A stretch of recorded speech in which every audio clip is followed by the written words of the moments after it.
The pro said it. Those who prepare are in the best position to win. Business owner, are you prepared to win?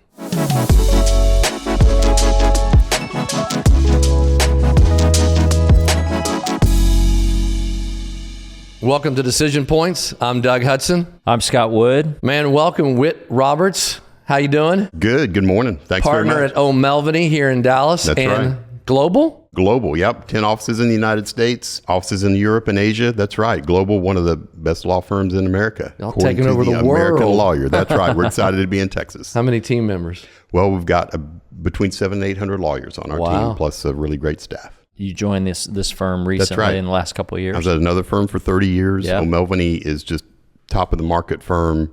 And they decided, because of all the great things happening in Texas, that they needed to be here. And so they came to Texas. We, a group of us, met with O'Melveny and joined and started their corporate section in early 2022. Yeah, great. Give us a quick lay of the land of the legal business. You told me a little bit at lunch a few months ago, but what's happening in the legal business I think it'd be helpful to talk about the legal business as the economy in America continues to move forward and advance and become more sophisticated. Yep. The legal market is continuing to advance and become more sophisticated, and legal needs, as people do their commercial transactions or they have their disputes, need to have more expertise and more experience. And so law firms are growing to be able to serve their clients. I could certainly get more into it, but it's just continuing to mature and becoming more expert. Yeah. And so there's that consolidation is probably not the right word, but you just got to have a deep bench. You know, I think it could be a business study about maturing markets. Yeah. I think law firms are going through that. The same as everybody. Yeah, it makes sense. How many lawyers do you guys have here in Dallas now? We have been here for just over 2 years. Yeah. In the fall, when our law school graduates join us to start working with us full time, we'll be over 50 lawyers. Great. Wow. We're over 70 in the state of Texas because we have Austin, Houston, and Dallas. So you all will look to target about how many new hires per year? Across the state of Texas or across the firm? Yeah, Texas. Let's go stay with Texas. Across the state of Texas, we had between 10 and 15, and that's it's probably around 10. I'll just ballpark it at 10 each year. So everyone listening should have their kids send their resume to Whit Roberts at O'Melveny.com. We're always looking for talent. We're always looking for talent. I love that answer. Yeah. I mean, that's the like keys to the flow. kingdom. 100%. It's the keys to the kingdom right now in the legal market. And it's so funny. It's work to sift through it, but sometimes you need that top of the funnel to be as broad as possible to find those diamonds in the rough sometimes. That's right. Our clients want us to do our best, and we can do our best when we have the most talented lawyers. That's really where it all comes down to. Well said. All right, let's back up. Where are you from? What was childhood like? What's a difficult memory? And what's a super positive memory? Wow. Okay. Born and raised here in Dallas. Okay. My family has been here for a long time, and so it gives me the chance to say, I've seen what Dallas is, and I loved what it was back in the day. But you know what? We're bigger, we're stronger because of all of the talent. I'll use that word again. Yeah. That's come to Dallas, and all the business activity and economic activity. We're a better city as a result. It's great. I graduated from the University of Texas in undergrad. Okay. I graduated from the University of Texas Law School. We're all friends anyway, right? We've been friends for a long time. If there was another degree, we're pretty confident where you would get that from. Yeah, so that's my sister. She's got degree after degree. I could talk about her for a while. All from UT? Yes. Yeah, it's incredible. It is amazing. But anyway, started practicing law in 1992, right after graduating UT Law. Corporate and securities, mergers and acquisitions, business transactions since 1992. I hope I'm answering your question. What did I you're doing not cover? awesome. Yeah. You're married? Kids? Grateful to be married to my wife, Kristen. We've got 3 kids, a boy who is 24 out of just graduated University of Texas 2 years ago, a daughter, Bethany, who went to school with Scott's daughter, and she went to UT as well, graduated, just started a new job 1 week ago last Monday. Congrats here in town? Great. Or both of them are still in Austin. Then my third child, India, decided to take her own path as she is a rising sophomore at CU Boulder. Oh, that's awesome. Yeah, which is great. Did you go to any football games last year? I did go to a football game. I'm not going to talk about it because it started great for the Buffaloes, but it did not end the way they wanted. Yeah. See, in the Dion effect, he just said how loyal he is to UT. Yeah. But you said Colorado, And you didn't even say Colorado. Right. You said a football game. He didn't even say Longhorn football. No one is you going went to straight doubt. to Colorado No one is football. going to doubt my orange blood loyalties. But my daughter went to CU Boulder, so I'm now a fan. Yeah. How are they going to do this year? What do you think? Tell me what their offensive line and defensive line is going to do this year, because that was the difference. Yeah. That's what they needed. So Yeah. I think they got some talent. We'll see if they can coach it. We'll see how they do. You going to go to a game? You and Kristen going to go? We'll be up there for Parents Weekend. I think they play the Cincinnati Bearcats. So it should be a good game. Yeah, it'll be good. Be in the Big 12. That's such a wide open conference right now. That's going to be fun to watch. It's a brave new world. I'm actually interested in Baylor Bears and see what they do. Yeah, I know. It'll be fun. Yep. What conference is Baylor in now? I can't even remember right now. That's a good question. I don't know. Changes so quickly for everybody. Yeah, it does. All right, so talk to us. What's a childhood memory that kind of shaped you with positively, and maybe one? Yeah, what's a positive? What's a difficult? These are great questions. I did not know that we were going to go. So give me just a second. This is what I told you on the phone. The magic's when you don't know the answer to the question. That's right. Negative memory. Or hard memory. Tough lesson. So exactly. The first thing that jumps to mind, just wanted to play varsity football so bad as a junior, and everyone had gotten put where they needed to be, and the coach came out. Last guy to get sent down to the JV.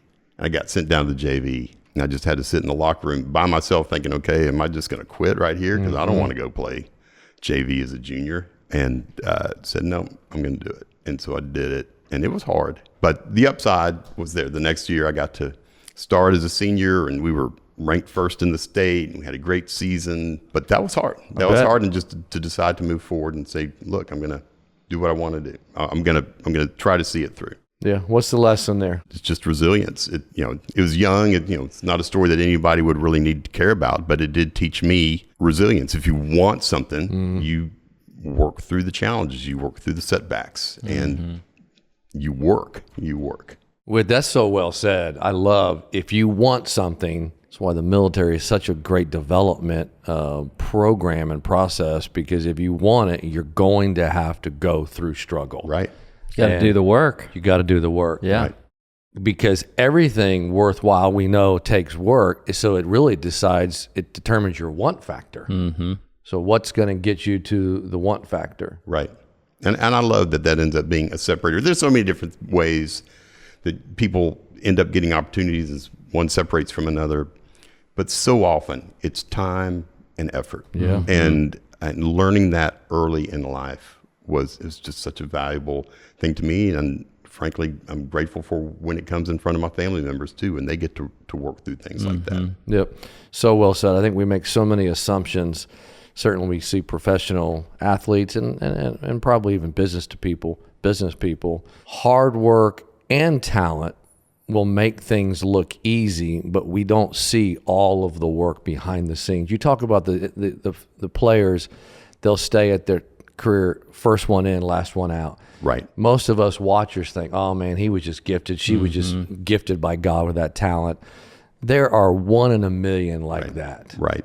I mean, we just watched the Olympics, right? Yeah. How many hard work, resilient stories did we see for the last 2 weeks? Yeah. Just inspiring. It is very inspiring. Right. Yeah. What was your favorite? You got one? Well, 1 or 2 of your favorites from the Olympics. It was when that woman cyclist in the group cycling event, it wasn't the time trials, it was the other one. And she was, I won't go on too long about it. I could go on long. Harvard crew, venture capital, decides to start riding in Central Park. And she's there at the very end with the 3 leading cyclists in the world.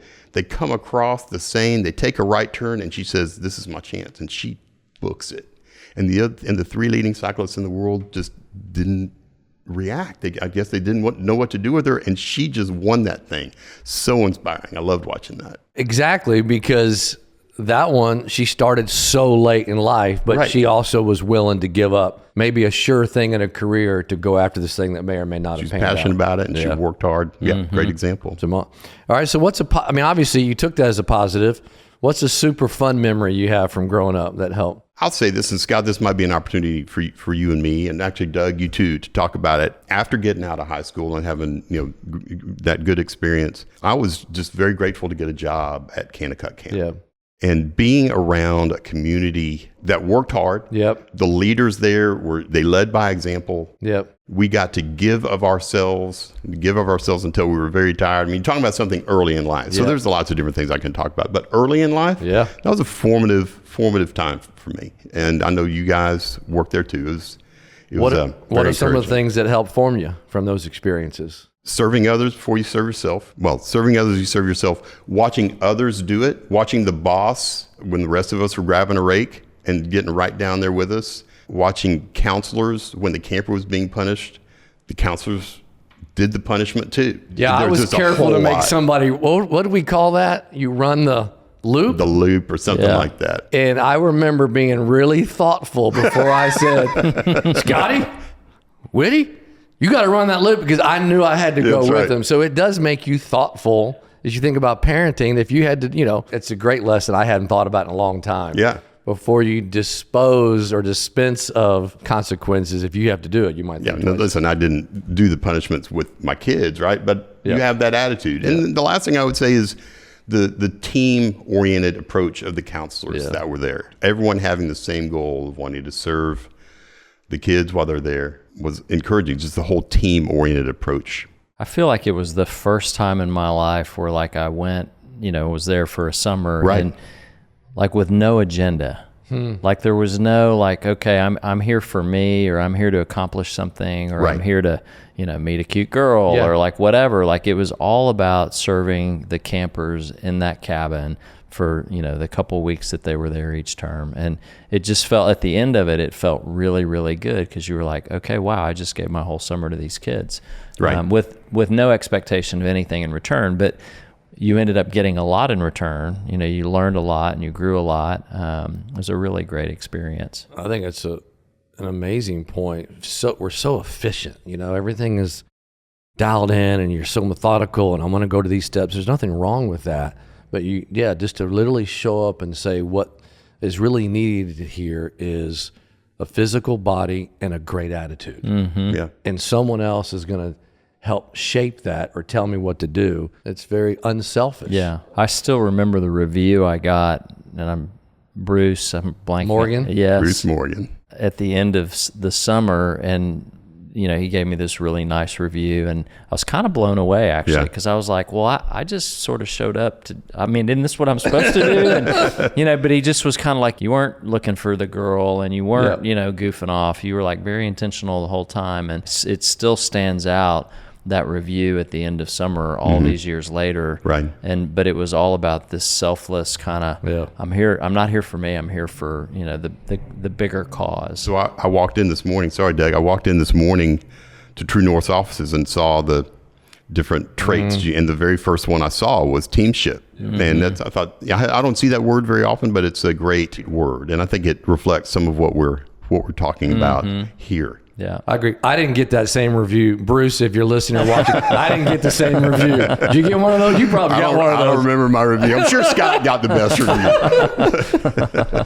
All right. Where and how do you and Kristen meet? So actually we met through kind of that same community of friends, but I was out of law school. There was a fellow named Stephen Graham, who you and I worked with, Scott, who brought Kristen along for a 4th of July party that I was hosting. I met her then, but we did not start then. It was 5 years later, and I was fully into my practice. Took you 5 years to get the courage to ask her out? It shows how slow I am. Slow but effective. Anyway, we started dating about 5 years later, and I could get into a long story, but it went from there. I love it. At least tell us what was the first date? Oh man! So the first date was the Grape Fest in Grapevine, Texas. No way! I took one of my best friends. I asked one of my best friends and his wife, who's a longtime dear friend. I said, "Would you please double date with me for this girl who I didn't know the Grape Fest has been going on that long." Yeah, I know. It doesn't say something. Well, I will say that when we went, Kristen was afraid to ride the rides because, I mean, it looked like they just pulled the equipment in out of the junkyard. Which they did. Which they did.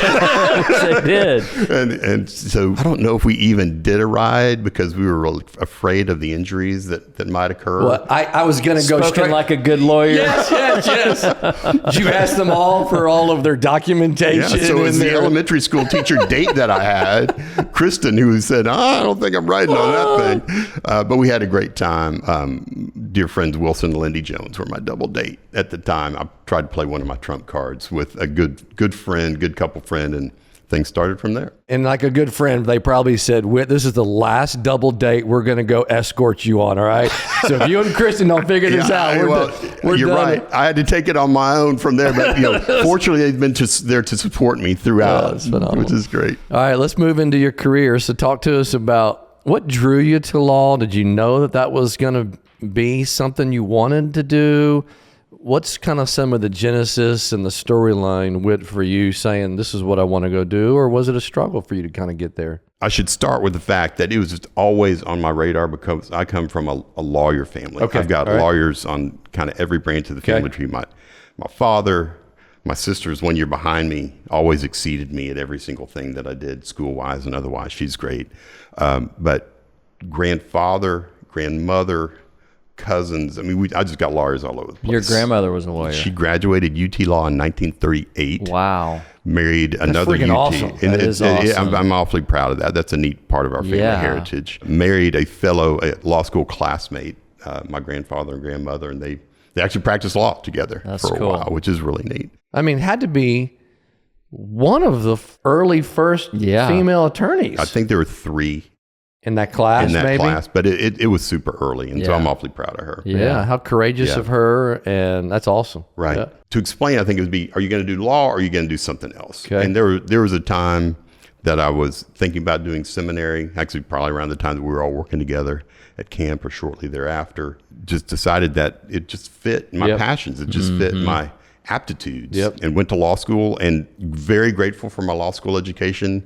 But it's really been the career of serving clients. It's been the most gratifying for me. I mean, people come with all kinds of problems, and it's just a joy. I'll just say it, that it's a joy to be able to come alongside, think through it in the way that law thinks through issues, and then sometimes and come up with solutions that way. But sometimes it's also, look, I've seen this situation before. It's not a legal issue, but here I think is a path you could walk down for a solution. It's always very gratifying to be able to help somebody through something like that. Yep. How did you get to transaction law and M&A and corporate and like how, because there's obviously a lot of different directions you can go coming out of law school. Part of that was just growing up and seeing it. I had some family members who were litigators.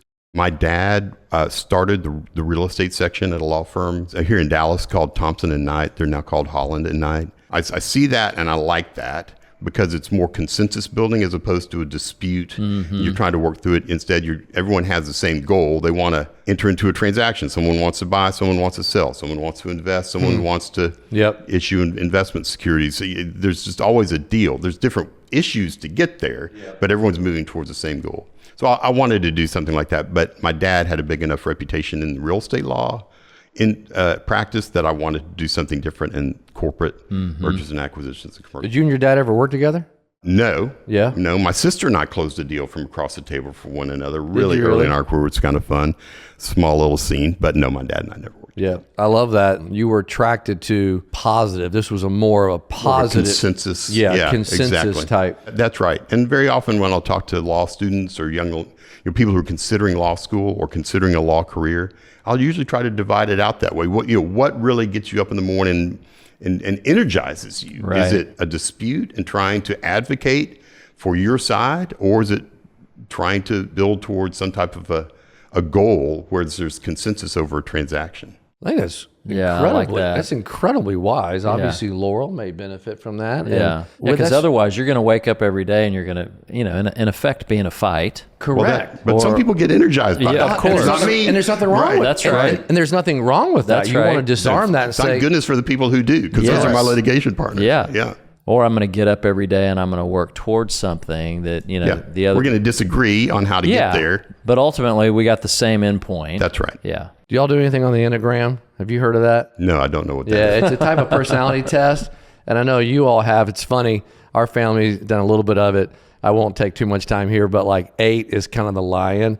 So I'm thinking if you're an 8 on the Enneagram, you're probably going after dispute. You're like, okay, I'm going to defend Scott and we're going to take Whit down.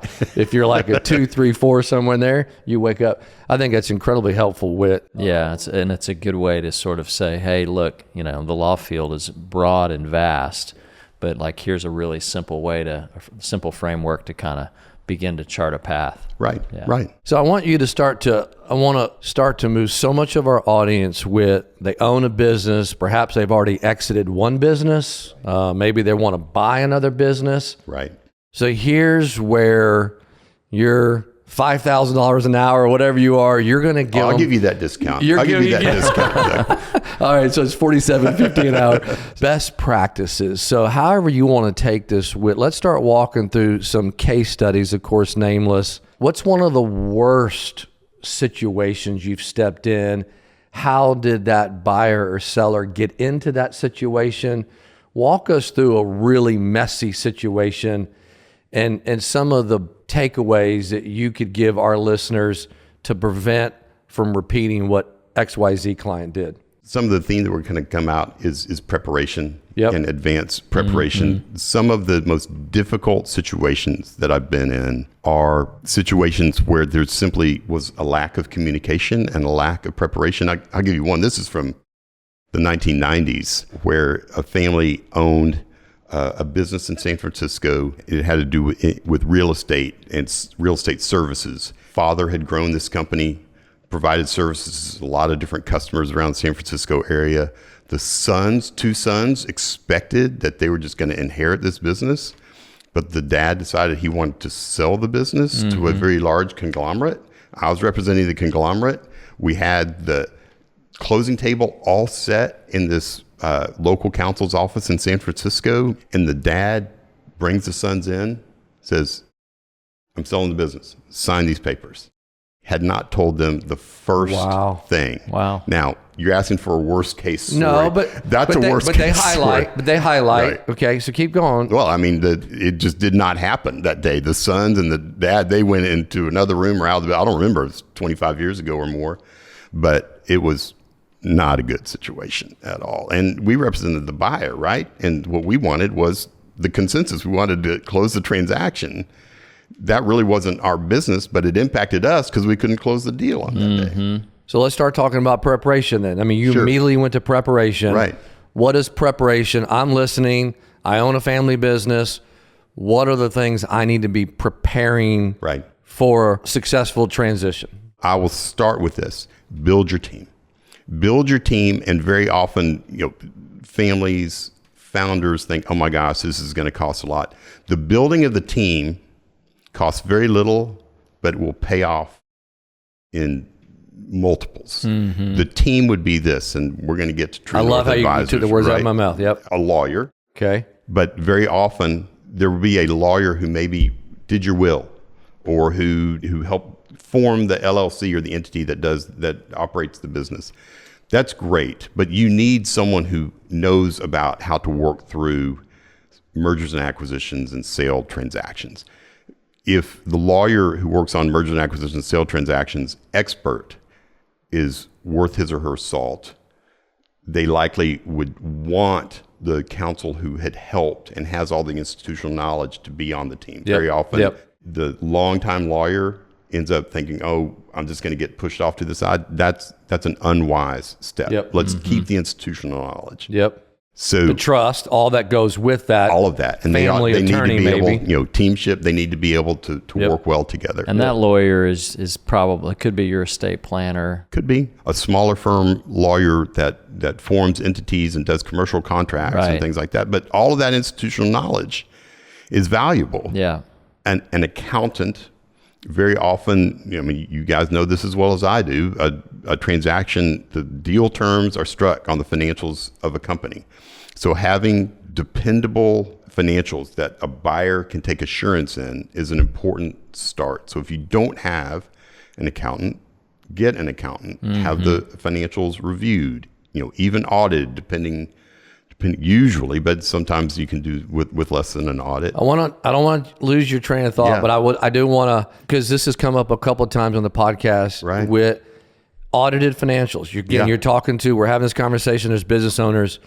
What's a milestone a business owner should be thinking? I absolutely have to get audited financials. I wouldn't put it in terms of a size of business. I think I would put it in terms of your goal. Okay. What are you wanting to do? Are you wanting to take out a loan? Sometimes you don't need audited financials. You're trying to take out a loan.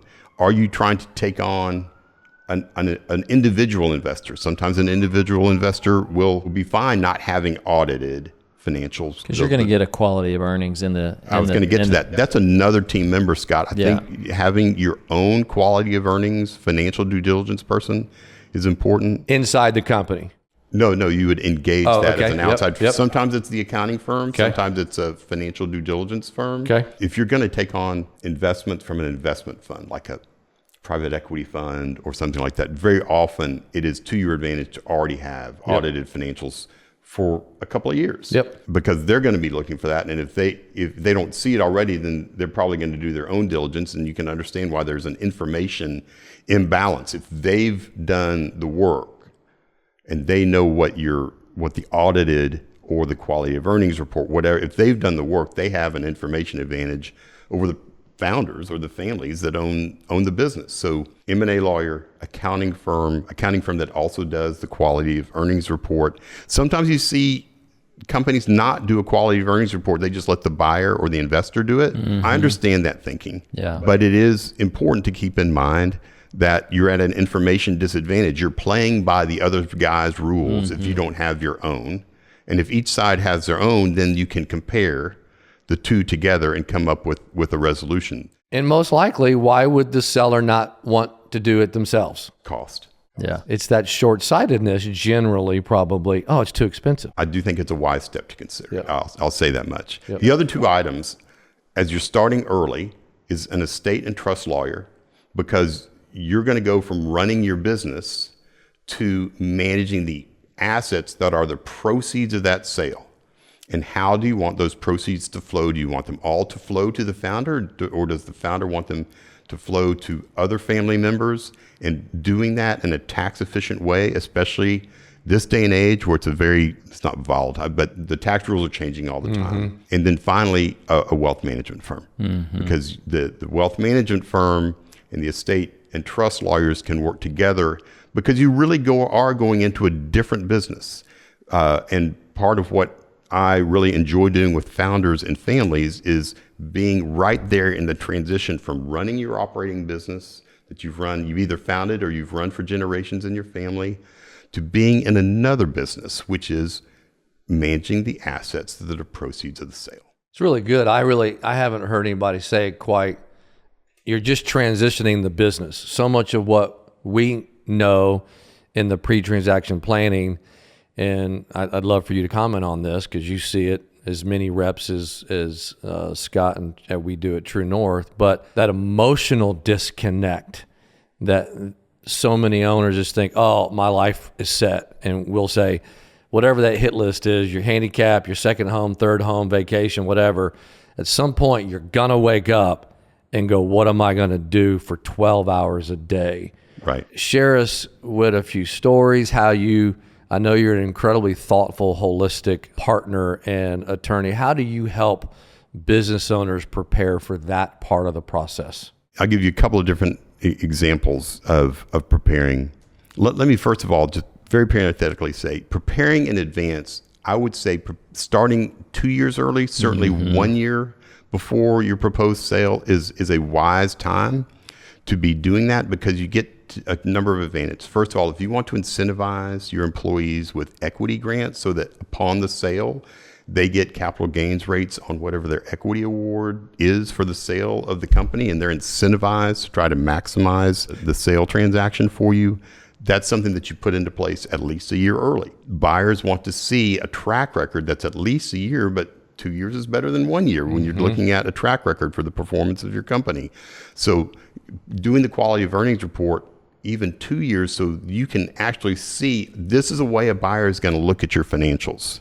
This is the way a buyer is going, forgive me for using this acronym, is going to calculate your EBITDA so that you can start to operate your business and manage your financial performance according to that goal. I wanted to We're going add to come that back to that, in terms but of let's keep preparation. going. Your question was more holistic. Yeah. How do you work with clients as they're moving from the end of one chapter into the start of another chapter? I'll start here. Very often when I'm dealing with founders and families, buyers come along and they say, we want to buy your business, but we're not going to buy all of the ownership of your business. You're going to continue as part owners. Oftentimes it's called rollover equity.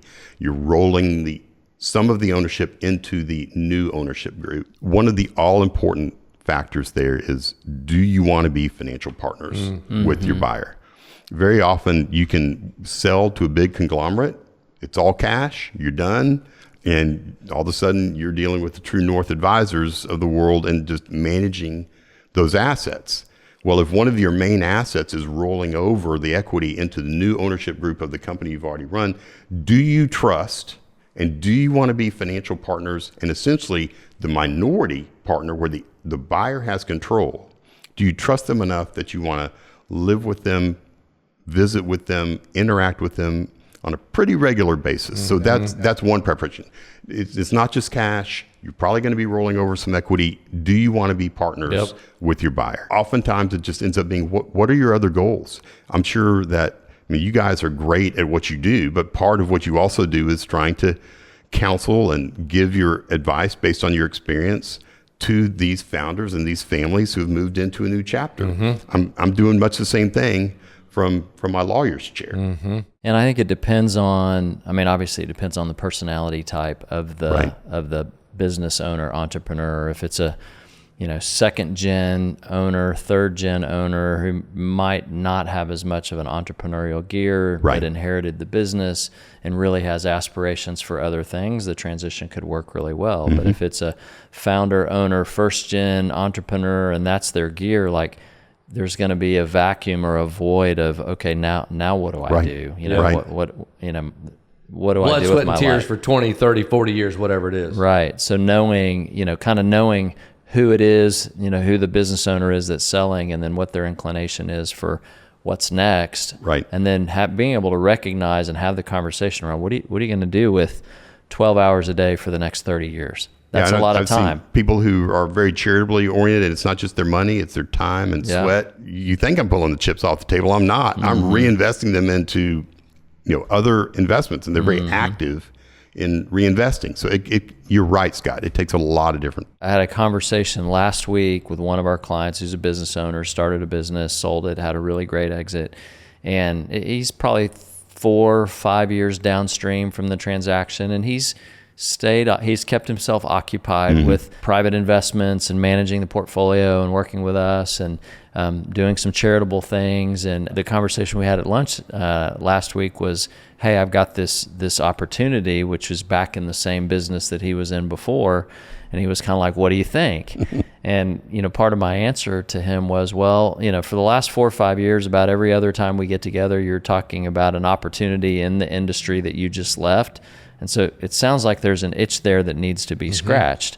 And if you pass on this, maybe it's not the right opportunity, but it feels like you're going to keep coming back to the space because it's a space that you love and you're energized by it, even though you've got these other things, some philanthropic things, and he's gotten engaged with the management of the money and all that. But I always say you can't take the entrepreneurship out of the entrepreneur. Yeah. Like it's in there, and so how do you scratch the itch? 100%, Scott. And I think we see this very often. I can think of another potential or another situation.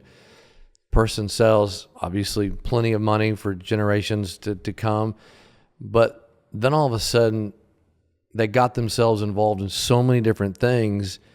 He was right back to where he felt like he was in the operating of his business. Right. To where it's just so hard to find. So I want to go here for a second because I know we deal with it a lot. I know it's the first thing, we're talking to however many business owners who are listening. The word preparation just sounds like A lot of work. A lot of work, and I don't busy have people. freaking time. Yeah. I'm running a $77 million organization.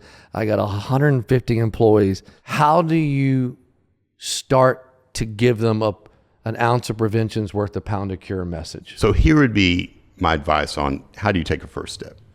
Who do you trust the most? Do you go to lunch with Scott Wood regularly? Do you play golf with your accountant? Are you seeing your lawyer just in social situations regularly? Whoever this family or founder feels the most comfortable with, raise the topic and say, can you help me? What I need for you to do is to assemble a meeting with a team. People may have a different approach, but if you're trying to make I love it. Go. Most impact for least effort for a founder and family who just doesn't have time to put this together, go to your most trusted advisor, whatever role they play. Say, I want you to assemble a team for me and I want you to have a meeting. And I want it to be an intro meeting. I don't want to be charged for anything. I want people who are willing to show up and have an intro meeting to talk about it. I've given you the roster already. We just talked about it a few minutes ago. Have a meeting, be able to talk about it for a couple hours. It probably would mean, a full morning, maybe a lunch as well, whatever the agenda would be. But it would give you a sense of, it would give the founders and families a sense of here's what's involved. Here's what I need to be thinking about now, and do that 2 years ahead of time. Just have the meeting. And it shouldn't cost anything. It's just an intro meeting. But it gives you a sense of what do I need to do? And then you can continue to lean on whichever team member to be, if I could put it this way, the captain of that transaction team to keep pushing it forward. Yeah. And as a result, you're not distracted from all the preparation. Well, you probably are, but it minimizes distraction. Well, I think what you said, Whit, is key. Like, lean on the member. Somebody's got to be the quarterback. That's right. And that's our experience is that oftentimes the client has to be the quarterback. And if the client's the quarterback, they're going to get busy and distracted. And so, who as a member of that team can actually sit in that seat as the quarterback and keep the team moving forward in the same direction, keep the client informed, keep them engaged. Right.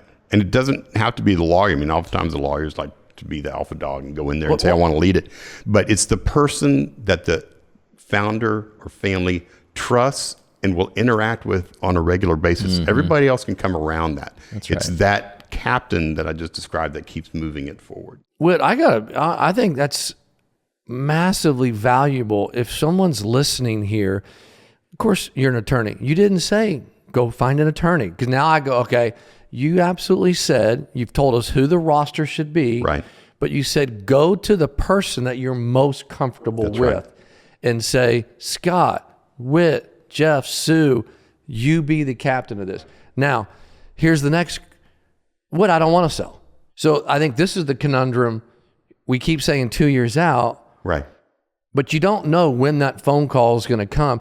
If you're leading a business that's probably doing over 10, 20, $30 million in revenue, you've already probably gotten a phone call. Sure. But you're getting lots of phone calls. Correct. Absolutely. That's so my experience. Every week you're getting a phone call. What do you say to the person, why is this a valuable experience if I say, I have no desire to sell the business? To put a team together? Why would what be a valuable experience? Why would this is the conundrum. Okay, you say start 2 years out. I would bet most people end up selling their business did not say, okay, I want to sell my business in 2 to 3 years. Right. They're out there running a business, they're grinding, they're running hard, and the phone calls are coming, and then all of a sudden someone calls and says, I'm willing to offer you something like this. Right. And you go, I would take that. I think I'll take that. Yeah. But now I'm not 2 years out. Right. Now I'm starting with an LOI like pretty quickly. Now I'm 120 days out. 100%. Yeah. So it seems like it's this great conundrum, but I don't want to sell. I have no intention to sell. So why would I start this? How do I know I'm 2 years out? Right. So candidly, Yes. that's the majority of the clients that I work with. I know it is. And that's okay. So it's what okay. would you have said to their 2 years ago self? I think I would say it would be worth the morning and the lunch with the team. But these are people who are really successful at running their business. It's founders and families that this is what they do every day. So very often it ends up being an offer comes in and they have to decide. And if they all of a sudden they catch them on the right day and they want to sell, fine. If someone was to call me, my first thought would be, that's a great offer. Have you considered all the alternatives? If that buyer is willing to pay you X, is X the highest price that you could reasonably find? Do you want to have the assurance on the other side of the transaction that you got the best deal that was available. And sometimes it's a founder who has control of the whole thing and they can decide what they want to do. Sometimes there are multiple family branches or multiple families or outside investors who are depending on you as the decision maker to go get the best deal. If you're gonna sell, then sell for the best price. And that means checking the market. And very often, and this is the team member that I haven't mentioned yet, probably should have already, that's when an investment banker comes into play. An investment banker, their role is to help with the transaction, but also to help get you the best transaction that's available. And there are lots of really good investment bankers, but very often they become very important when you have a central decision maker or a central board and outside investors who are depending on that board to get the best transaction. Do you agree or disagree with the statement, you should always build your business with the exit in mind? The reality is it's not what happens. I guess that's what I would say. At least 2 years out, I would dearly hope that every client that I work with has an exit in mind. If they think ultimately the next generation does not want to run this business, or I as a founder want to go do other things, then my hope would be that 2 years out they would think, I'm going to start planning for this exit. I know I'm not answering your question, but that's the answer. Said differently, like if you don't sell your business, you bought it. Like every day that you didn't sell it, like good point. You own it, you bought it, right? And so kind of back to your preparation question, back to the unknown of, am I going to sell it? I don't know. Like doing what Whit said, putting the team together, having a preliminary discussion, at least getting some of the things in place from an estate planning perspective, from a philanthropy perspective. You know, if you wanted to do some gifting and take discounts, like all of that stuff is very wide open, and you can be a lot more aggressive if there's no transaction on the horizon. Absolutely. Estate planning, all trust, so gifting, you're right. You should do all that regardless of whether you're going to transact, but so that it's all in place. And then if you end up transacting, like it's all in place. So it begins, you may have to do some tweaking because of, changes in estate law or tax law or whatever. Right. But if you wait, as an example, to make a gift to a donor advised fund, put some of your stock in there and you're doing it a month out from the transaction, like you're not going to get it much of a discount, right?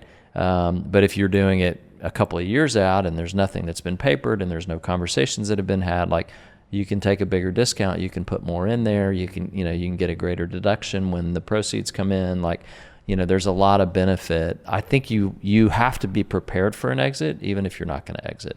And at the founding, let me add one other point to it. There is one element where I do think from the very start, it's important to think about exit, and that's business tax planning. The first person I run to when I've got a new project, transaction, whatever, is my tax partner. He's great. I love working with him, but he can come up with, based on the circumstances, do you want to have a partnership or something that's a pass-through tax entity? Are there reasons to do a C Corp, which you would think, oh, well, that doesn't make any sense at all. But sometimes you can do qualified small business stock, and that makes a tremendous difference. But a lot of those decisions, Scott, just like you're saying, plan from the beginning. A lot of those decisions really need to be made at the beginning in order to get the tax advantage. So you bring up a really good point there too, because a lot of times when we think about the accounting world, there's sort of the accounting, sort of mechanical, filing the return, that piece of accounting, but then there's also the strategic piece. Right. And oftentimes you'll get a tax advisor or CPA that's really good on the accounting, but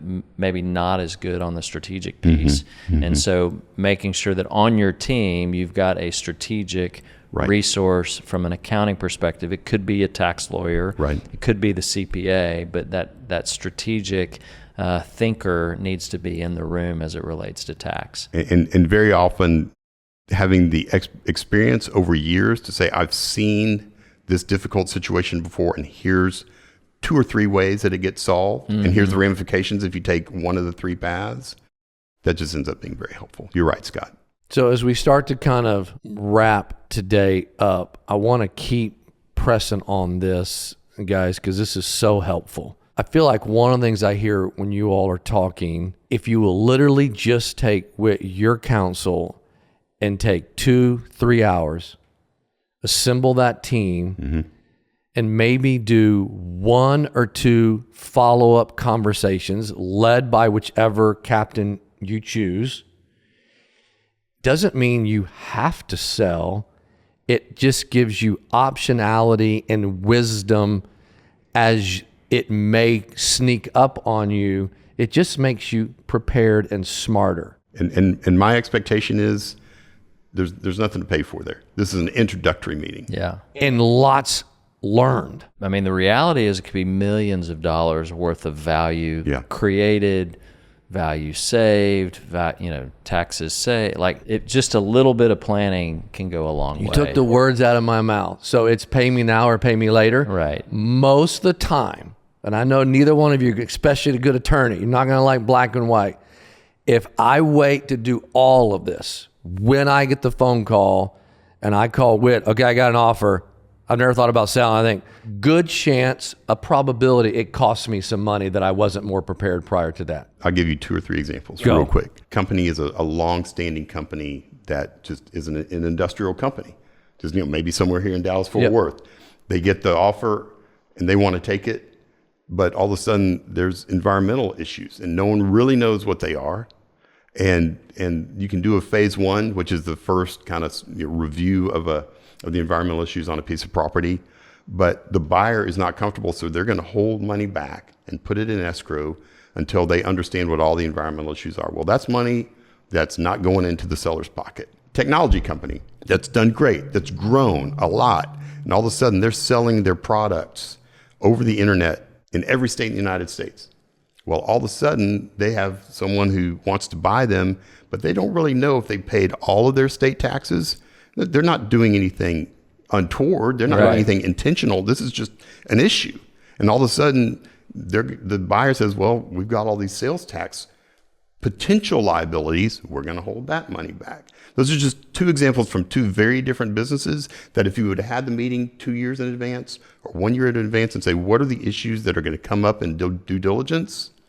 Someone could have identified those early and said, well, let's address those. Let's have our accounting firm look at the state tax issues. Let's do a phase 1 and see if there's any issues on the land. Those are things that you can take care of. And as you guys both said, it ends up putting more money in the seller's pocket because that's what we want. Right. We want for True North advisors to be able to manage as much in terms of assets, which means maximizing the after-tax net proceeds that go to the seller at closing. Scott, because I know you want to respond to that. What we also want to do, we want to maximize everyone on that team, the unbelievable, amazing hard work that this family of generations has done for 20 to 80 years. That's right. And to not take the 2-hour meeting, I keep, and I'm going to give you the final word, but take that time to do a little preparation. Go. Well, and I think, just from our perspective, we've seen so many times where we've got a business owner or entrepreneur where they've got an incredibly successful business worth tens of millions, if not hundreds of millions of dollars, and they've done no planning. Yeah. And maybe they're not ready to sell, but you just don't know when the call's going to come. You don't know when the market environment's going to change. Interest rates go up, and all of a sudden your business changes overnight, and you have to transact, you have to do something. So I love the idea of being prepared. Right. Yeah. Whit, you got 100 business owners in the room. What's your final message to them? We've hit on it repeatedly. It's prepare. Those that are prepared are in the best position to win. And there are experts all around who can help you, who are willing to jump in and help you. Don't be afraid of the cost up front. Have the initial meetings, get the information, understand the landscape. And I think the last thing I would say is this, and this goes to True North Advisors business as much as it goes to O'Melveny and Myers. There are experts in both of our markets and in all the other team members' markets that we've talked about early. Find someone who's expert, but also find someone that you want to walk through one of the most important life transitions. Mm-hmm. Someone who you trust. Mm-hmm. Someone who, when things get hairy and difficult and it's a Saturday evening and you don't know if you want to go through the transaction, or the buyer is insisting on something that you think is not fair, that you're willing to listen to and you're willing to move forward with and trust their counsel. If you don't, there's a lot of experts that know the law. There's a lot of experts that have a lot of deal experience. But ultimately, do you trust the person that you have engaged as your lawyer? Same thing goes for the other team members, but I'm the lawyer on the podcast, so that would be my last piece of advice. I love it. I think that's great. Those who prepare are in the best position to win. It's phenomenal. Whit, thank you. Grateful for your wisdom. Thanks for your time today. Doug, Scott, thank you. It's always a pleasure. Bet, Whit.